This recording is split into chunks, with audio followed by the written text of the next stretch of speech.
Showbiz Roundup.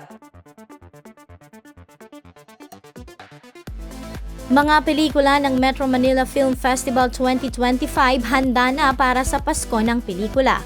Handang-handa na ang Metro Manila Film Festival ngayong 2025 at opisyal nang na-review ng Movie and Television Review and Classification Board o MTRCB ang 8 pelikulang kalahok sa festival.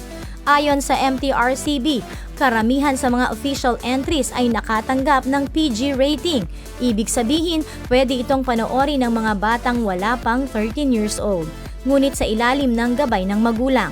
Isang pelikula naman ang nakakuha ng G rating kaya angkop sa lahat ng edad, habang ang isa ay binigyan ng rated 13 rating na nangangahulugang limitado lamang sa mga manonood na 13 years old pataas. Ang 51st MMFF Parade of Stars ay magsisimula sa December 19 at magtatapos sa Gabi ng Parangal sa December 27 kung saan malalaman ang mga nanalo sa iba't ibang kategorya.